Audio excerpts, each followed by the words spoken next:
12వ ward అభ్యర్థిగా పోటీ చేయడం జరుగుతున్నది సిపిఎం పార్టీ తరఫున.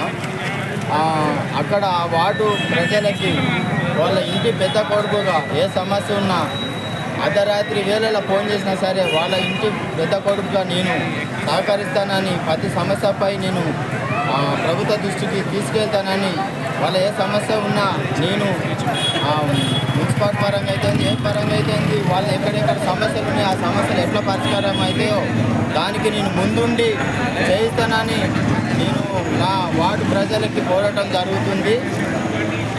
అక్కలారా, చెల్లెలారా, అమ్మలారా, నా తోడబుట్టు చెల్లెలారా, అక్కలారా, తమ్ములారా అందరూ మీ అందరికీ పేరు పేరున నేను కోరటం జరుగుతున్నది. అని మేము మీ జీవన్లు మీ ఆశీర్వాదం నాకు ఉండాలి. ప్రతి సమస్యపై నేను కష్టంలోకి వెళ్ళి పని కూలినాలు చేసుకుంటూ శ్రమతో బతికి వచ్చినాను కాబట్టి పాత సమస్యలు అనేది నేను ప్రతి ఒక్కరి సమస్యలు నేను గుర్తిస్తా, వాళ్ళ సమస్యలు నేను ముందుంటానని నేను హామీ ఇస్తున్నా. మీ జీవన్లు మీ ఆశీర్వాదము నాకు ఉండాలి. 12వ వార్డు ప్రజలకి విన్నపం చేసుకుంటున్నా. నన్ను అత్యధిక మెజార్టీతో గెలిపియాలని నేను కోరుతున్నా. నా పేరు గుత్తం శంకర్, సిపిఎం పార్టీ.